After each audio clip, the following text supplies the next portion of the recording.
Hey guys, it's Chumdal here. Today I'm going to talk about a question that is frequently asked, and that is what the perfect sized EDC is. And so the perfect size EDC is varied among different people, and it definitely is very specific to me for my answer here. So some people work in different jobs and require different size EDCs. Some people have bigger hands, so as a result, they use a bigger knife as well.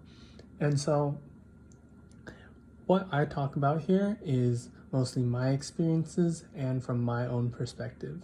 So most of this will be opinion based and nothing will be a fact. And so, yeah, the first thing to go through is let's talk about what to look for in a general EDC in terms of the size. So for me, when I have an EDC, a knife that I want to be able to use, something that is important to me is being able to carry the knife and being able to conceal it without it being too obtrusive, and being able to carry it and not feel like it's taking up too much pocket space. So one thing for me is I carry my knives in the same pocket that I carry my phone. And so there's ever only two things in that one pocket, my phone and the knife. And so the knife can't be too thick, otherwise it'll be difficult for my hand to go in and reach for my phone, since on a daily basis I will use my phone more significantly than I do use my knife. And so that is one of the main considerations. So I wouldn't want a knife that's too fat in this dimension, since when it goes into the pocket, then it'll use up significantly more space in the pocket.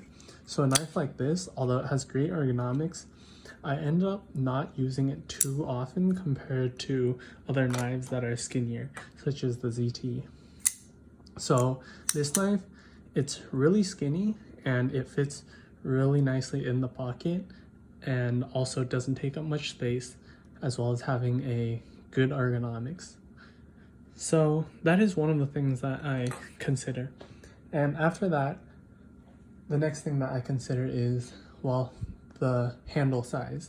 I want a handle that is able to fit in my hands comfortably and I'm able to grip. I don't like a knife where it's too small for me to hold comfortably. And luckily for me, I have relatively small hands, so most of the knives that I carry that aren't too big on a general knife standard, I'm able to hold comfortably. So for example, one of the knives that is considered to be quite small and frequently people aren't able to hold with all four fingers gripped to it is the Mini Griptilian. So the Mini Griptilian is a relatively small knife, and most people aren't able to grip the handle with all four fingers. Frequently they'll have the last finger hanging off a little, but luckily for me, my hand is relatively small, and as you can see, I can hold it comfortably.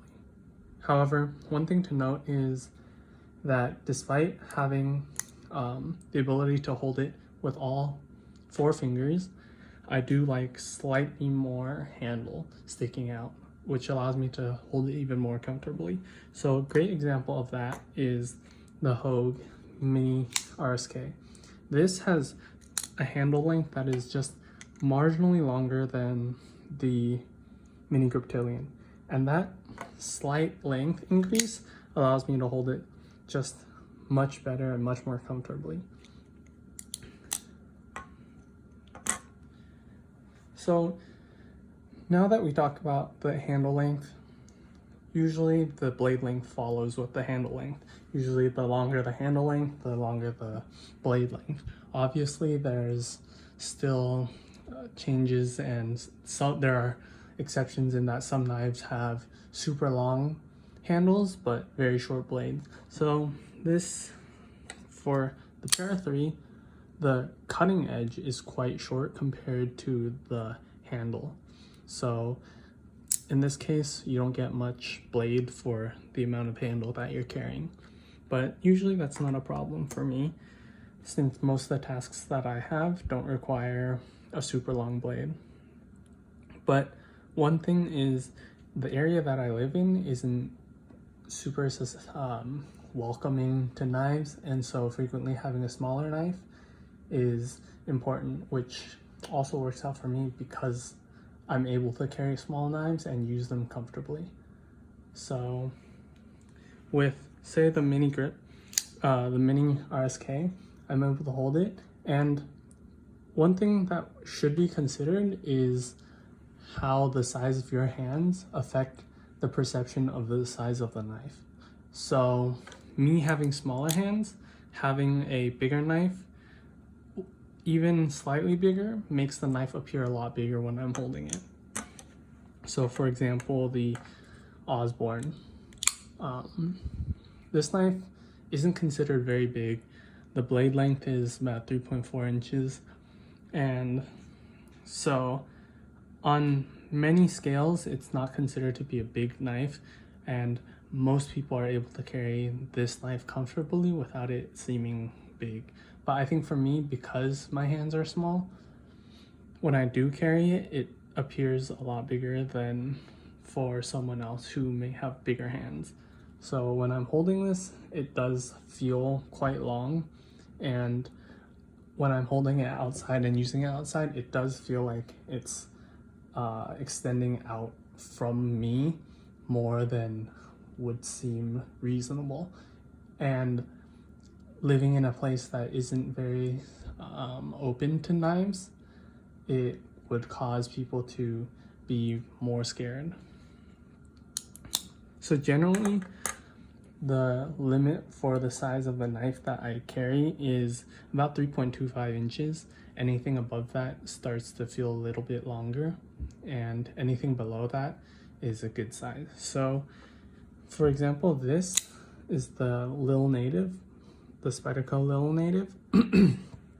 And this is a knife that has a really short blade, really short cutting edge, but I'm still able to hold it with all 4 fingers.